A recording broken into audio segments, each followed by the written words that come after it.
Good morning. Welcome to our Women's Wednesday.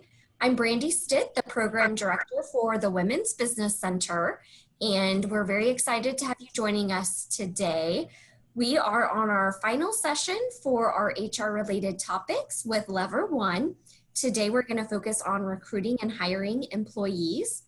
And I want to let everyone know we are recording this session and we will be posting all of our Lever1 sessions on our website this week. So you'll be able to access all the sessions that we've posted over the last 6 weeks and rewatch those as you need to. And feel free to share those with other people that you think might be interested in these topics. At this time, I'd like to go ahead and hand it over to Erica Brune and Danielle Bearden. So give me just a moment and I'm going to switch over our host duties. All right, Erica, you're set. Well, good morning, and thank you, Brandy, for hosting both Danielle and I again for a Women Wednesday session.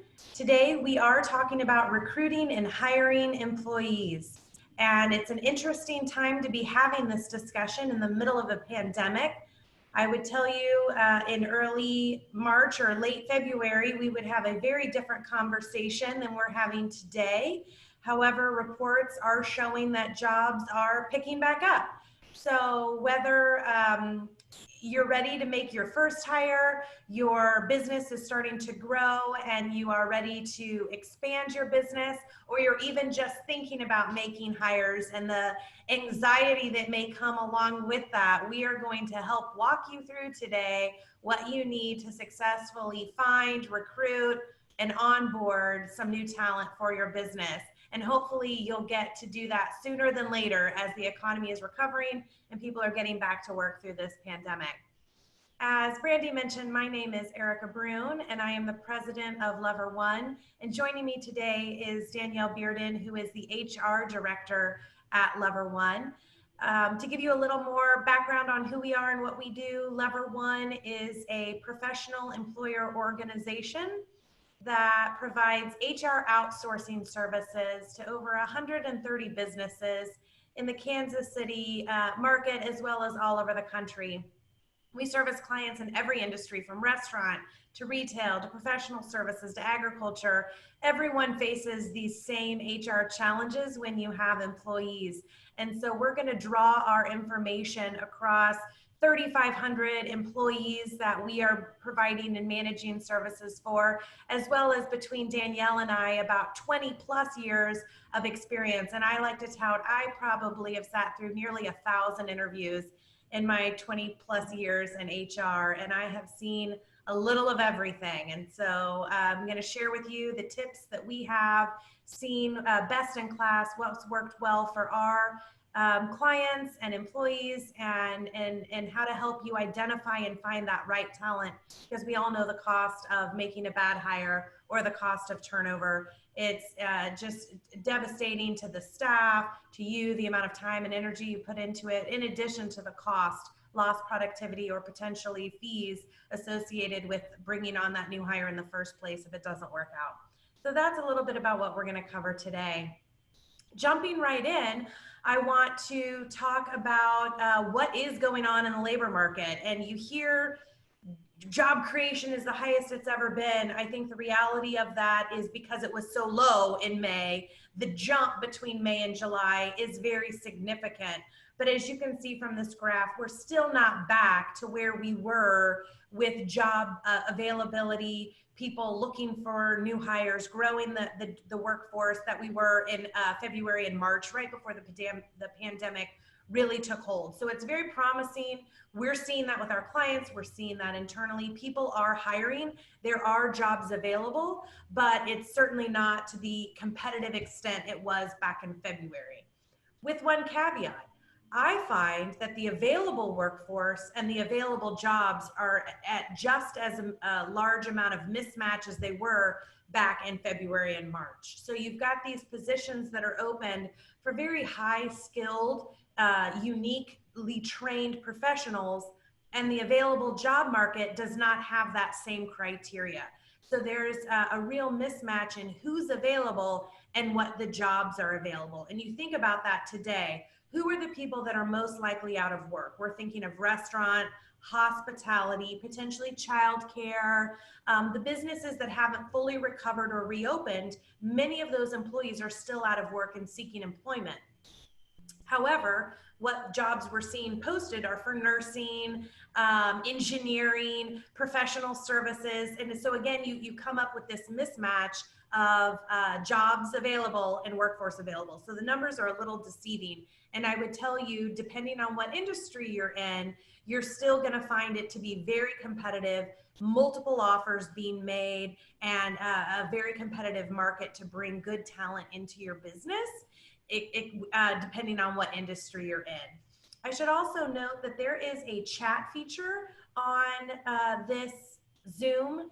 So if you toggle over the control panel, you'll see a chat, and feel free to type in questions as we're going throughout this presentation. And Danielle and I will be monitoring that and eager to answer any of the specific questions you may have regarding your industry or your business.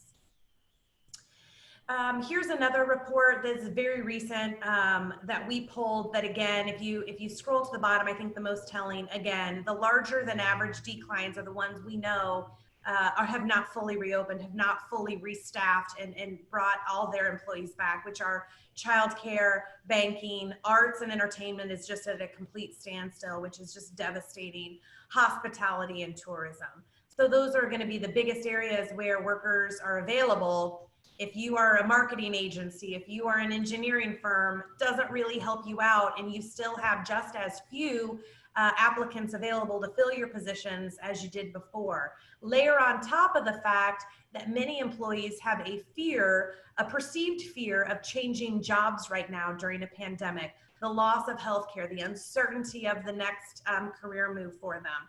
So you layer that on top. We saw people who were potentially open to a new opportunity back in February, March, would maybe look if the right opportunity presented itself, now are no longer open looking at that, because even for a really good opportunity, you still become the lowest man on the totem pole, the less tenured employee, and people have a fear that if the pandemic doesn't subside, if the economy doesn't fully recover, that they would have less security in a new position than they would have in their existing business. So just some statistics here to back up some of those observations. In addition, we know that employees have been polled, and this is from LinkedIn, that people are most likely to switch jobs for, of course, the most obvious, higher compensation. And I think Danielle would agree with me, that is certainly something that people are very aware of. There are applicants who say, hey, it's not everything, but they certainly, it does make a difference to them, and they want to know what that is. Followed very closely by better skills and interest. The Gen X and Gen Y and Gen Z are really interested in being fulfilled in their work. Very different than the Gen X and boomers, who really wanted to be successful and be able to care for their family. The more recent generations really want work that is meaningful, that is impactful, and that they feel really good about. And that's a new evolution in the workforce. And so just be very cognizant that those generations are really attracted to the impact that this job may potentially have for them. And if they feel unfulfilled, they might look elsewhere. Same thing with more growth opportunities. I would say that the Gen Y and Gen Z group is very interested in when their next promotion will be, when the next title is. I hear a lot of, well, my friends are already managers, even though they may not be managing anybody. Just that stair-stepping of title, of responsibility is very important with these newer generations. Challenging work, ability for impact, company culture, go right along hand in hand with that. Danielle, anything to add? No, I mean, I'm right there with you on those. I think the importance is knowing your workforce. So take maybe 5 minutes and compile the different generations of individuals in which you have in your workforce. And once you do that, you can map out, you know, generally speaking, what's going to show them their value. If it's If it's the higher compensation piece, which we do find is the top reason for change, um, an example for that would be communicate your company's total rewards. What are some things on top of just their salary that they can expect to lump into that compensation that maybe you're not outwardly talking about, such as a wonderful benefits package or maybe such bonuses that are during the holidays or maybe holiday pay, PTO. I could go on just different options to consider. Certainly, for example, if that higher compensation is the top reason for the job change. But yeah, I mean, overall, knowing your workplace, knowing your audience and what you have will help you to strategically plan for how to help your employees get that worth. I would also say on the higher compensation, we see in the labor industries, people switch jobs for 25 cents an hour. And that may seem surprising to you, but that's a reality. And we also see people switch jobs even just for a few couple $1,000s in annual salary increase. And so having a clear communication with your employees where, again, they outline where they're going to go in their career, what the pay structure will be, will help them understand where their future is, so that they're not jumping for, you think, gosh, you switched for $1,500 in annual salary. Why wouldn't you have just said something to me? But we do see that. So it's a little frustrating for employers. I understand that. I do have one Erica, question. Yep. oh, sorry, I was going to say we have someone in the chat feature who is saying they're in the food industry and 4 more places have closed this week permanently. So there are a lot of industry people that are looking to get out of food and into entry-level office jobs. Just as an FYI, for food people, money may not be their top ask. It's usually benefits and flex time. And I think that really touches on the total rewards is what I was talking about. As far as when we talk about compensation, it may not just be salary. It might be the flex time, the PTO, how competitive are your benefits, what type of benefits do you offer? Thank you for sharing that comment. I would say that we also are seeing that as certain restaurants are reopening, they go back to recall their staff, and those staff members are either have found new employment or, like you're mentioning, are ready for something different. And so it's unfortunate in one regard that people have felt the need to completely switch their career paths, but on the other hand, it is a new opportunity for them to create a new career path. And I think we'll talk about it as we go through the resume and interview criteria selection for business owners to be open-minded about some of these people that are needing to switch from one industry that is severely affected by the pandemic into a new opportunity, and how to understand that as an option and make that work effectively for them, certainly if they're having a hard time finding talent. So thank you for sharing that. All right, so you're ready to hire people. You kind of understand a little bit about what's going on in the job market to the best of anyone's ability. Now what? All right, so this is going to be very informational, just a lot of tactical tips that you can take away. But you're ready to get going. We need to get a job posting out there. But I would say before you do that, and I encourage everyone to spend just a little bit of time to really think through and round out exactly what they want. Because sometimes you think you need somebody because your phone's ringing off the hook today, but come tomorrow, you're going to need something very different. So really be thoughtful before you get this job posting out there, which usually has a cost, or you make that hire, that you've really thought it through, what you need today, what you'll need 30 days from now, and what you'll need 6 months from now, so you can address that in this one position, especially if you're in a small business. The other component of taking a little bit of time on the front end is to avoid any sort of unconscious bias or discrimination in your recruitment process. And there are many people who may fall into one of these pitfalls unknowingly. They may not realize they're being discriminatory. They may not know they have an unconscious bias. All of us do to some degree. And so by following these steps, you're going to prevent falling into any of those pitfalls, because you've outlined, thought through, and really clearly defined who you're looking for and who you're going to screen.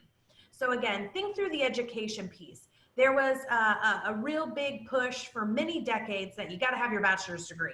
Doesn't matter what it's in. If they have a bachelor's degree, they check the box and they get pushed forward into the interview process. Really think that through. Times have changed. Some positions absolutely require certification, degrees, years of experience, but many others do not. And when you force yourself to say, hey, you either have to have a degree or you don't, you really are potentially missing out on an entire pool of candidates that might be very qualified for that position. So really think, is this really necessary for this position? If you don't mind me kind of interjecting a little on this too, I think important to note the required versus preferred skill set, education levels, background on your posting on your posting, I should say, what you're going to require versus what you prefer. But I want to also encourage some caution on to what you were saying, Erica, on the education levels. If you are putting that you are requiring a certain level of education, such as a bachelor's degree or a master's degree, the organization must be able to validate that there is a reason that you're saying, okay, this person with a bachelor's degree is validated and they will perform the job better than a person that does not. So I think that's one key ticket. And that plays a part on, sometimes you'll see on job postings where it may say bachelor's degree or other equivalent experience. That's kind of where they put in there on that posting, because they might not be able to do that validation process. Of course, this is outside of the certifications and requirements of specific industries, but just wanted to kind of throw that out there as well.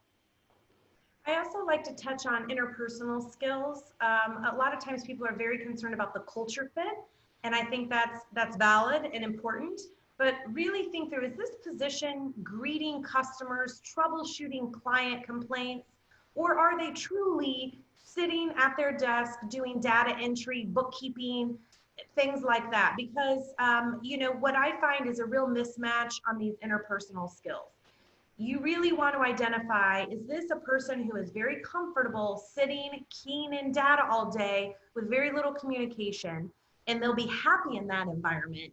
Or is this a role that truly has got to be a talking, client-facing, front of the house person? Because when you mismatch that and you get somebody into a position that they're uncomfortable in, it usually does not last long. Those are not skill sets that typically change, right? Those are personality traits that somebody feels very comfortable with, one or the other, or a mixture or some combination. But really think through that, because that seems to be a bigger mismatch, in my opinion, than the skill set in the background, because people can learn the actual job, but putting someone in the wrong seat on the bus is what it's normally called, or in a situation where that makes them uncomfortable is usually a recipe for disaster. We've got a lot, so I'm going to keep plowing through this. Again, feel free to jump in on the chats. I also recommend crafting that job description so that you know exactly what it is that you want this person to do. I will tell you, your applicants are going to ask. They want to know, what is a typical day? What is going to be required of me? If they're getting multiple job offers, if you have that buttoned up, if you have it all typed up on exactly what they need to do, it's going to attract them to the posting. It's going to make the interview process focused on the tasks, and the employee is going to feel comfortable during the onboarding. So just take some time before you even post the job to write down the tasks in the job description, so that you're able to really hone in on the tasks while you go through the interview process. When you're ready to post the job, you go ahead and use the description that's in that job description that you just drafted. Literally type it all out there. But I would encourage you to use a common and accurate job title. Many businesses have created unique and kind of cool job titles. The VP of everything under the water or something, and it ties into their industry. It's niche, it's cool, it's fun, but nobody is going to be searching or applying for that job title. So I highly encourage you on these job boards to put account manager, receptionist, accountant, marketing director, whatever it is that people are most commonly going to search for. And then in the body, say, our marketing director is the, VP of everything under the water, and that role, it help explain it, and they'll find that endearing. But they will never find your posting if you use something that they're not searching for. So that's one common pitfall. Sell your business before you get into those specific job duties. What is your company all about? What are you most proud of? How, they're getting multiple. The last person I made an offer to had 3 offers that same weekend. You want to sell your company from beginning to end. You get to pick who you hire, but you want them to want the job, so you have all 3 to choose from when it comes down to it. And then decide before you post, what information are you going to share? If you can share pay, I encourage you to do it. You're going to get more applicants and more appropriate applicants if you're able to share pay. If you're a small business, and I'm a small business, I understand sometimes the gap is a little wide. You're going to say, I may take somebody with 4 years experience or 14 years experience, and I know those two warrant a different salary, so I'm a little uncomfortable putting it out there. I understand that. But if you are hiring a receptionist and it's $12 an hour, I wouldn't be afraid to put that out there, because it is what it is, and you're going to you're not going to waste your time, and you may actually get more applicants than you think by just being transparent on what the pay is. Same thing with location. If you're going to expose your company name or not, that's up to you. And I would say that that's neither here nor there. That's your preference. And then who to contact. If you put your own personal information out there, I warn you, be prepared. You will be receiving a lot of inquiries, calls directly, emails directly following up. It's pretty simple to create a alias or a distribution email to use for this process. That way it just tends to not be too overwhelming for you as you get started. There are a lot of job boards out there: Indeed, LinkedIn, Career Builder, Facebook, college boards, industry trade boards. If you're in marketing, there are a lot of marketing websites that allow you to post for jobs, and I would encourage you to do that. Most of these had started out as free postings and now are fairly expensive. You can get something on Indeed, but until you pay to sponsor it, it typically doesn't get as much traction. Same thing with LinkedIn, and Career Builder has a pretty hefty fine. One of the most successful postings that we've seen in the last 2 years is the Facebook job posting. You can, if you have a business page, you can post the job there, and that piece is free, but you can also target some ads to people in your industry. And that's where we get real specific when we're trying to find people who are already gainfully employed, right? They're not looking at the job boards, but on Facebook, those ads may pop up and it may pique their interest. Certainly, if you want to look outside of Kansas City, you can then target what areas you want that ad to appear. So we found that to be pretty effective. LinkedIn and Indeed are also very popular. The other options you have for you are executive search, which is where you hire a recruiter and pay them an agreed upon fee to go find the person for you. This is fairly expensive if you're a small business, but certainly justified now that I'm on the back end and I see the work that goes into it. Executive recruiters know who and what is going on and where to find the right people. You're going to want to use this type of solution if you know you need a marketing director and they're probably gainfully employed, and you don't want to just start calling up your competitors and asking, trying to recruit their people. It's inappropriate, right, to do that. But when you use an executive recruiter, it's more palatable for them to go out and try and find those top talent candidates for you. In addition, they go through hours and hours of process so that you only have to meet the top candidates, and that saves you a lot of time. So again, it's a trade-off based on what your preference is and how much time you want to spend.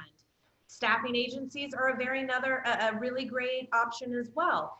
If you walked through those first steps that I talked to you about and you outlined, hey, I need a bookkeeper today, but after 30 days, I may not need a bookkeeper. I really then will need more customer service people. A staffing agency might be the right solution for you, because the moment you don't need that employee anymore, you can stop utilizing the staffing service and don't have to pay for it. And there's no termination, there's no hard feelings, there's no disruption. That staffing candidate is used to that. They're used to plugging right in, getting the work done, and jumping on to the next job. We've been very successful at this. We've also had people internally at Lever1 start working here and then turn into full-time employees because it worked out. So there are a lot of ways that you can get that job out there and get those candidates start coming in.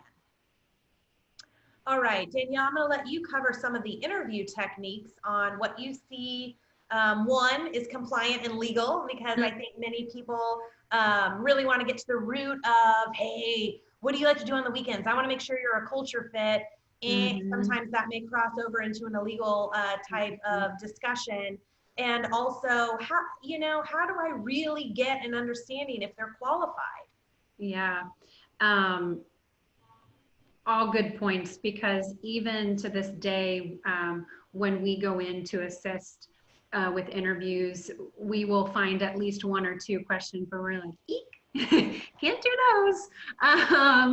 So it's actually the interview, as we all know, is an important factor, if not the most important factor in your selection criteria for your candidate. These can be behavioral based, these can be situationally based. It's just a time to really get to know the experience, the skills, behaviors of that applicant. We always like to start with a quick phone screen first. We'll see a wonderful resume. Maybe it appears that the work experience correlates with our open position and our job description that we have. And we can just kind of quickly sift through that. Maybe 5 minutes, have your list of questions ready, standard list in which you ask all of the candidates and confirm that the details on their resume match what you're looking for, and so to speak. And in that way you get kind of a more broken down list of, okay, well, I pre-screened these 10, now I have 5 in which we would prefer to move forward with based on merit and qualifications. I can't stress that enough. But the in-person interviews can really be anything behavioral to situational. If you do a kind of a more comfortable interview, if you will, maybe over lunch or dinner, sometimes those have the tendency to kind of go off further into a chat session. And so sometimes I always like to say, if you're going to do those comfortable interviews, make sure to still prepare your list of the questions that you're wanting to ask, and still keep in mind it's a work function, right? And so politely redirect. It's just sometimes those have a more of a tendency to get a little convoluted with personal.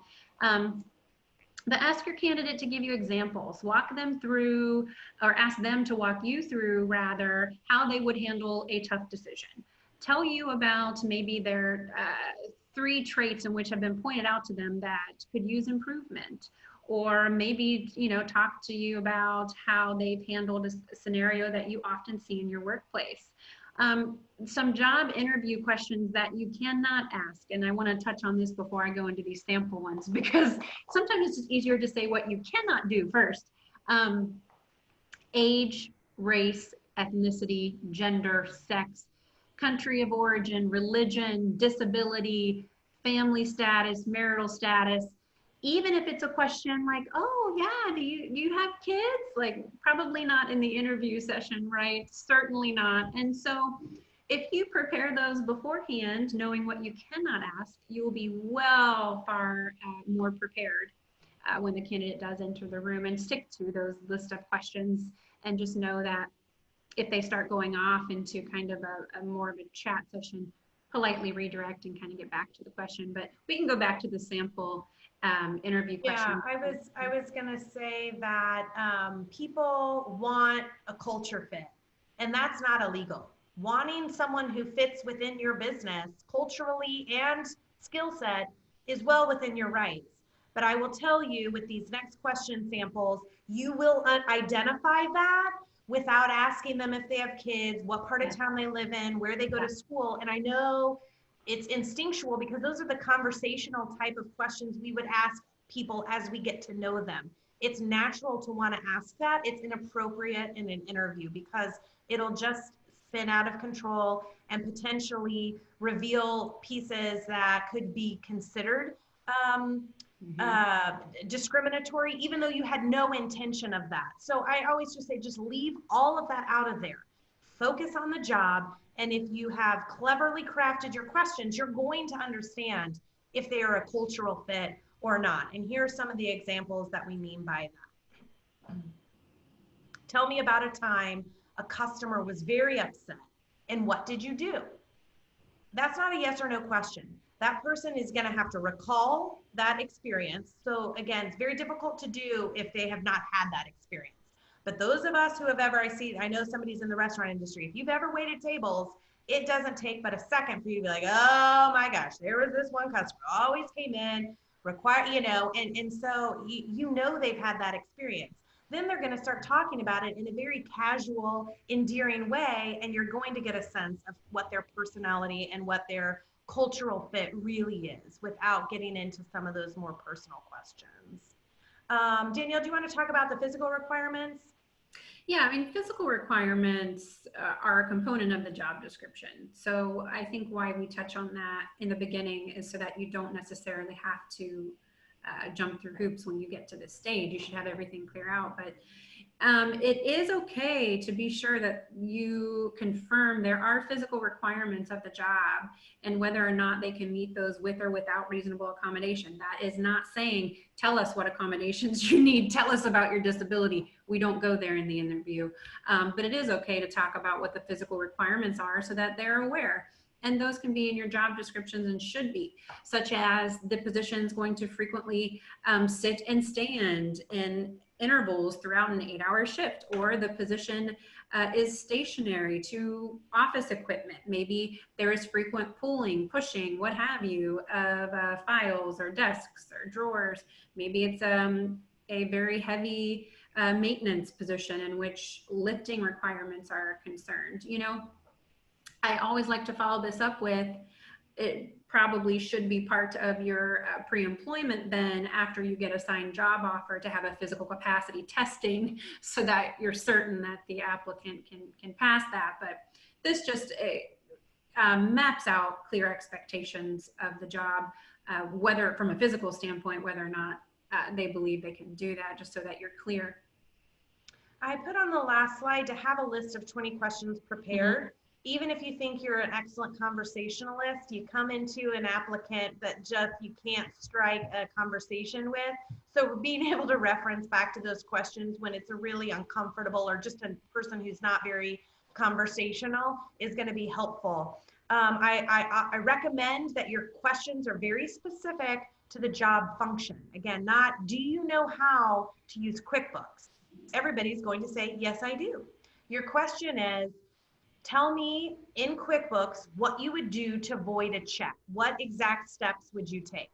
And they're going to immediately start talking through, I'm going to go to company file XYZ, and then I print it and I write void on it and I usually hand it to my manager. They're going to know it or they're not going to know it. The same thing is true on this fourth question. If you're interviewing for help desk, somebody give them scenarios.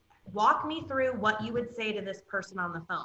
Almost like a role play, because again, it's going to unveil if they know how to do the job or don't. And so those are the type of questions. Walk me through, give me an example. What steps would you take? Versus I see a lot of people, again, because they haven't necessarily written down the questions. Do you know QuickBooks? Have you built a computer system? Have you, there these yes, no's. And it's very difficult to assess if they actually have that skill set. So be thoughtful, write those questions down so that you can really hear them talk. It reveals culture and you really get a very quick sense of if they know the skill or don't know the skill. All right, background checks have changed constantly and are changing state by state. What are some pitfalls here? I've identified who I want, but I want to check my top 3 background checks before I pick. Danielle, what would you say to that? Yeah, so this is the prime means that employers are going to use to gather information on their staff, right? And so, however, while there are federal laws on this whole process, the top reason for conducting the background check is upon hiring decision, which is why we're touching on it today. Before you do this, because every state has a little bit of differential in their guidelines and laws on what to expect, we want to be sure you can prove that you are offering this position based on merit and qualifications. So I always like to see either a verbal job offer or a signed contingent job offer. And what that means is you're saying, I'm pleased with your work experience, your merit, your qualifications. The interview went superbly. We'd like to make you a contingent job offer. What that means is we're going to move forward with employment if these conditions are met. A successful background check, physical capacity test passing, or a drug test maybe for DOT position. That way you're able to show as the employer that you have based your hiring decisions on those merit and qualifications and not on a background check result that had come in necessarily. You're going to identify your top choices, call and make the verbal offer, hopefully use that contingent job offer in which I talked about, outline what benefits they can expect, really sell that component, because right now those are so crucial and so important.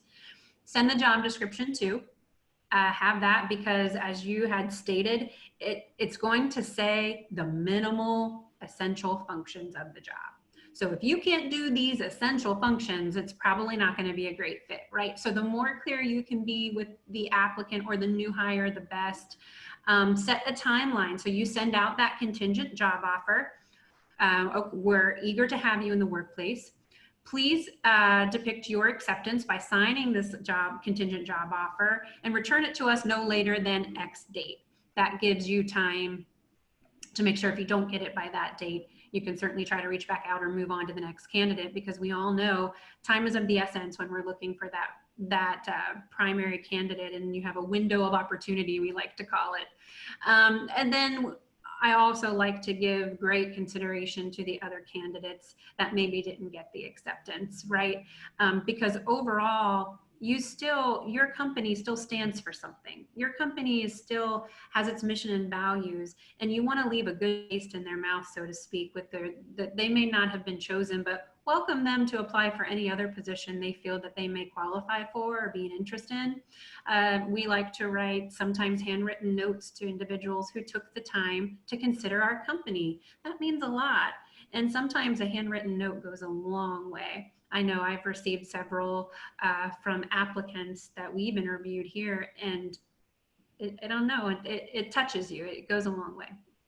I also, during this pandemic, if you've outlined policies for your business in terms of remote working, for, let's say, if they're sick, if they, qualify for leave, anything to do with the pandemic, people are a little uncertain about what's going on. Is this an essential business that's open? Is it non-essential? Do you wear masks?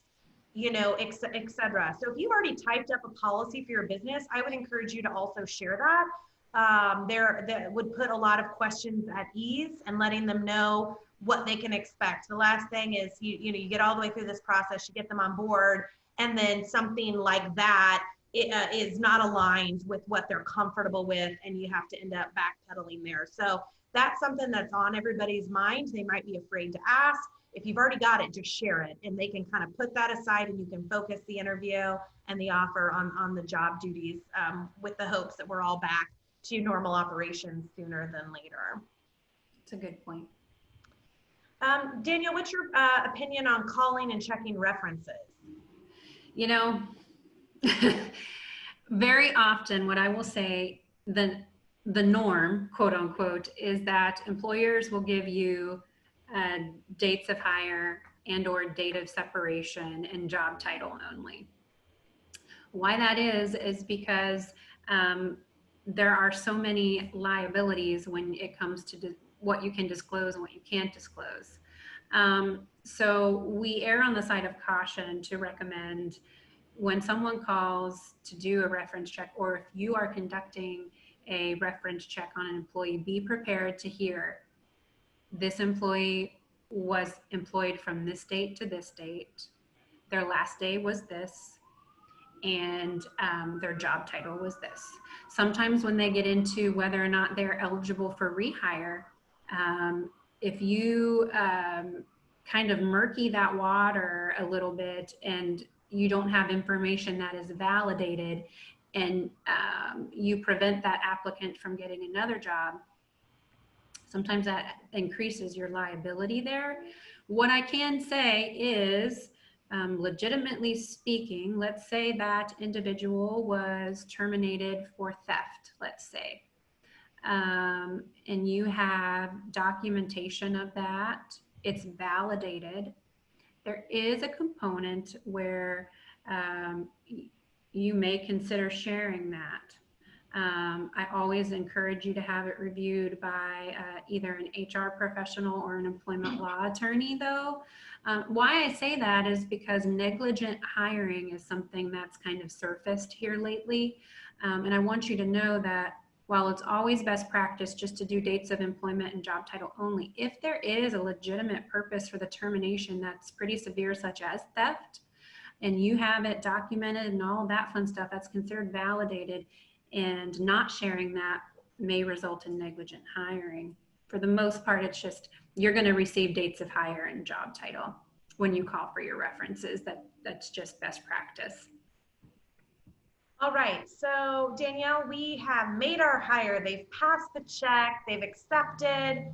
What all do we need to do to get them? Yeah, woohoo! They're in it to win it. But the first day is, you only get one shot at a first impression. Let your first day be wonderful. Let them understand what your culture is, your mission and your values, all that fun stuff.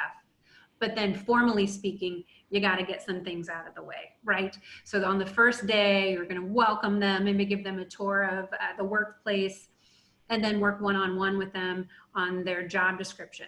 Review it together. You may have already sent it before the job offer or what have you. This is your time to review it in its entirety. Make sure the new hire does not have any questions, and if they do, then it's the chance to ask them. Obtain a signature. Your tax forms, are going to need to be filled out. Federal, state, local, direct deposit forms, an emergency contact is super important, and the I-9. So you have some technical administrative forms that are always to be filled out that first day of employment. Also on the first day, review the expectations. We all know the job description is not made to be completely exhaustive. Hence the disclaimer at the end that this may not include all of your duties or any other duties as assigned, and really trying to give an accurate depiction of what a day looks like. Review your top policies, such as your policy on confidentiality. Maybe you have a non-compete agreement. Maybe you have a policy on cybersecurity. Maybe you have an anti-harassment policy, which I'm hoping everyone does, right? And so those are some examples of the priority policies that you would review on the first day. I always too like to go into right away our expectations on punctuality and attendance. We know life happens, especially right now, but here is our take on it. Here is what we expect. I like to say maybe you call your supervisor 2 hours before the start of your shift, or be in touch via phone call no later than this date. It's just the time for them to clearly understand, gosh forbid, if something should happen, here's how I go about it.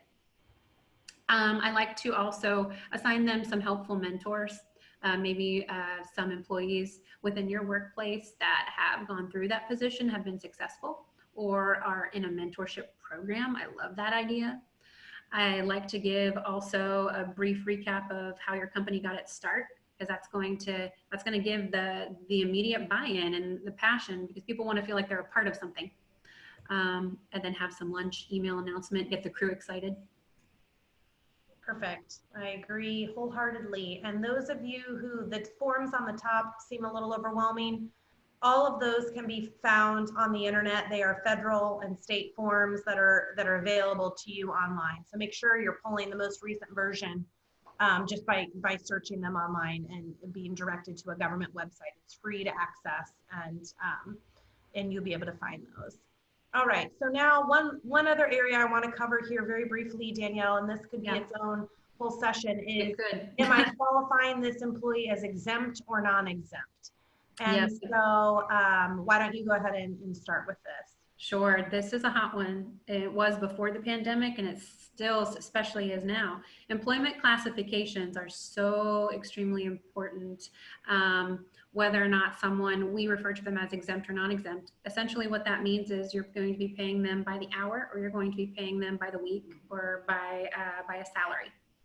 The Department of Labor comes out with multiple different guidelines that kind of break it down into different sectors of what they expect, and so many rules that they'll set, which are in the slides coming up, what they consider to be non-exempt or hourly versus exempt or salary. So essentially when you're non-exempt, that's saying you are eligible for overtime pay. And the FLSA says so. You only have to pay the actual hours worked. Any time away from work don't necessarily need to be paid. Of course, there are other leaves and such for the pandemic that have come to play here, but essentially that's non-exempt. If you are exempt, you are not eligible from overtime pay. There are lots of pros and cons to this. You are paid salary, so any amount of little work that you would work in a week, you might be subject to being paid the full week. Again, that's based on every circumstance is a little bit different. You can change PTO. So what we may do for an exempt individual, if they've worked a little bit in the week, maybe a couple days, but they are due a full week's pay, you can then subtract from their PTO. You can deduct their PTO. It's how you phrase it. The wages cannot be reduced for the quality or quantity of work. And so it's just how you're paid, either your hourly or your salary in most cases. Yeah, there's a big misnomer here that, oh, I just pay them salary, so they're exempt from overtime. And that's not the case. You can pay someone salary and they are still non-exempt. And here's what we mean by that. To be exempt, not only do you have to be paid salary, but you also need to meet duties tests. Yes. And that is typically that they require supervision. They're in a management role of 2 or more people. Now, some businesses are very small and there aren't 2 people to manage, and that's okay. There will be an exception to that. But the reality is an exempt professional is in a management position. Management is their primary work function, and they have genuine input into the job status of those that they manage, hire, fire, rate of pay, etc. An additional caveat is you can't just give them the title manager and say, okay, now they're exempt from overtime. They actually have to perform this work.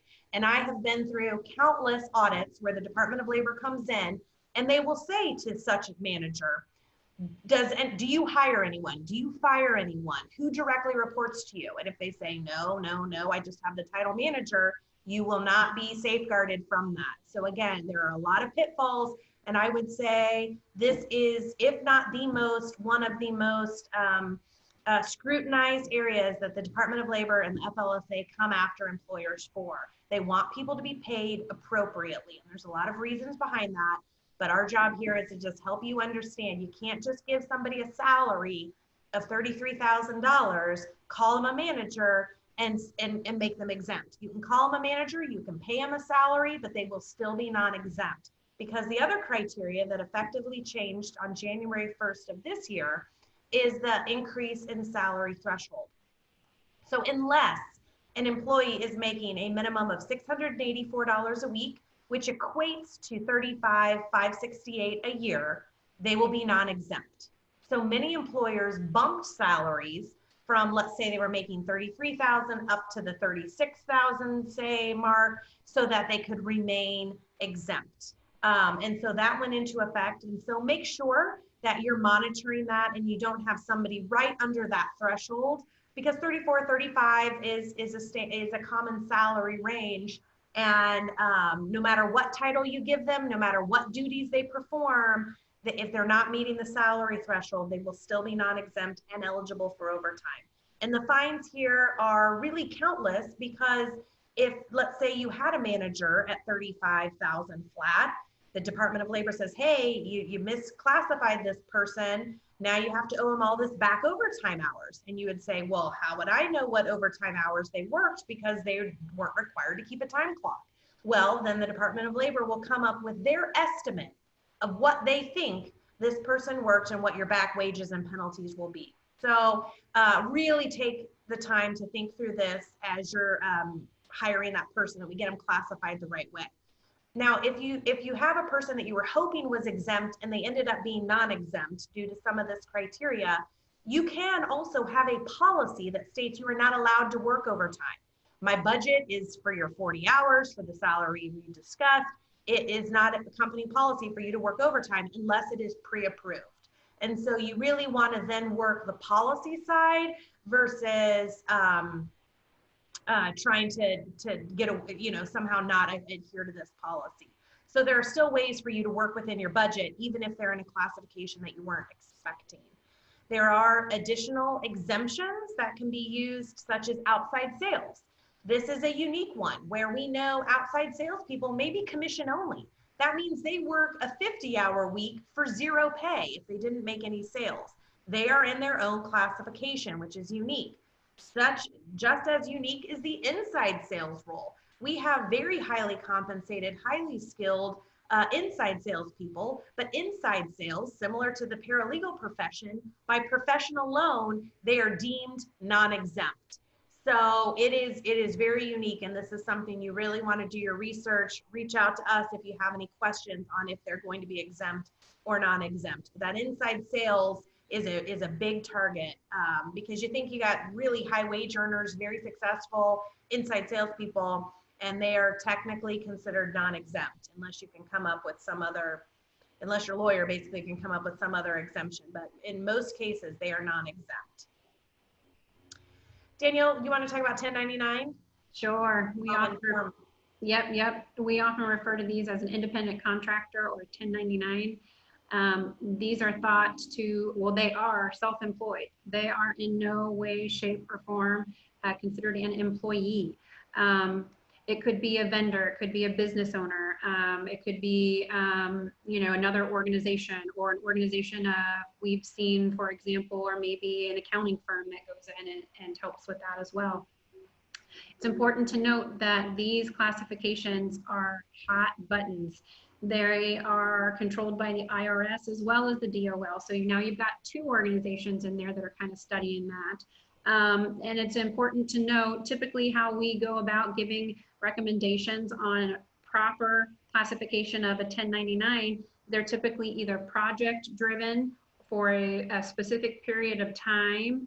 They're not thought to be continuing in the office as a manager or supervisory for that matter. And no stretch, they typically have their own type of agreement, your own agreement, no handbook or anything of that nature.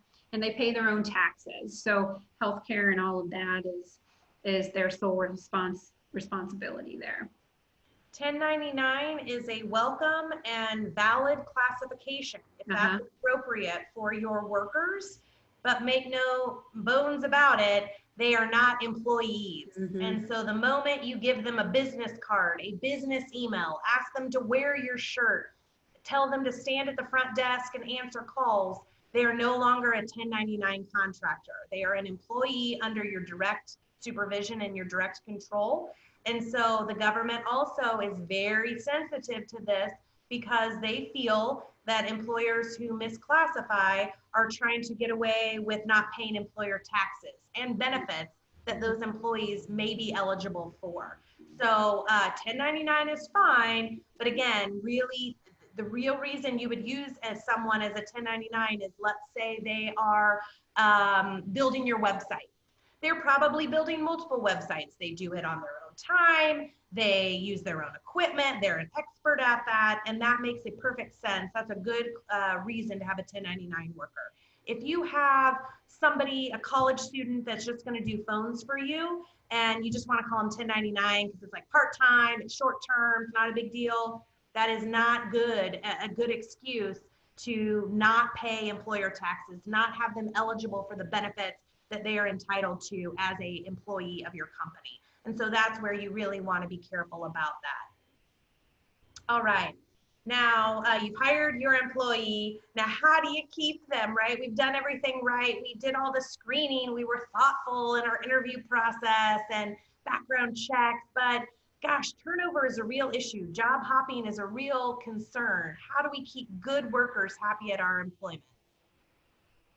Yeah, I always like to say first, figure out why your good employees are staying, right? Take the time to talk to them, what's making them stay, and build on that.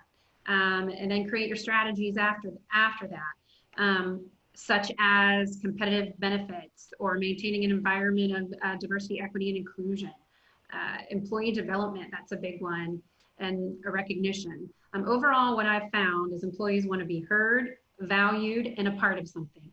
And if you take the chance to talk to your employees that are staying, you'll likely get that and be able to map out where you go to keep them.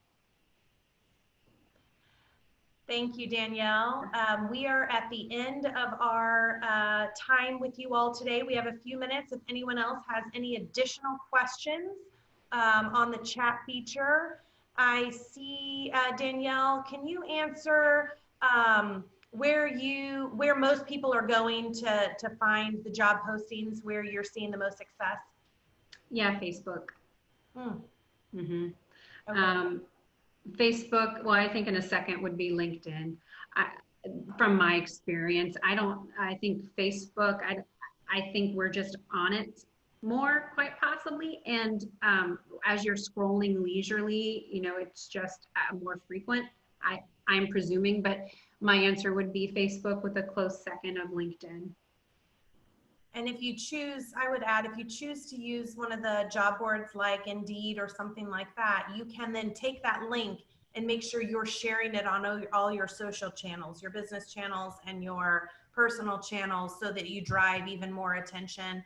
You'd be surprised when I post something how people that I didn't know were looking start responding and things like that. So don't disregard your own network of connections.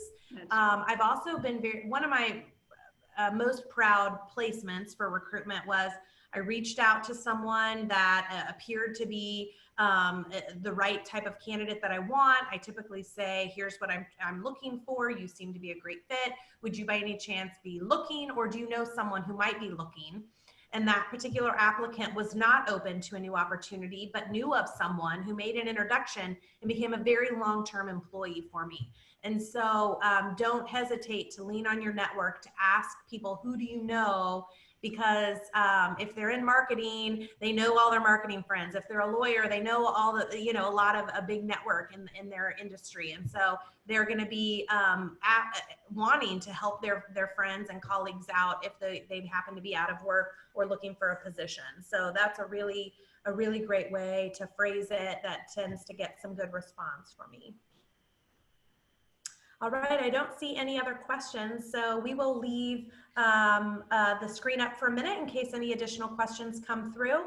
But I would welcome you to go to the link, the Eventbrite link, kansascitywbc.eventbrite.com. I know that there are additional training sessions coming up, and so please check those out and register for them. And we thank you very much for your time today. Do not hesitate to reach out to Danielle or I or anyone at Lever1 if you have specific questions about recruitment for your business. Thank you so much.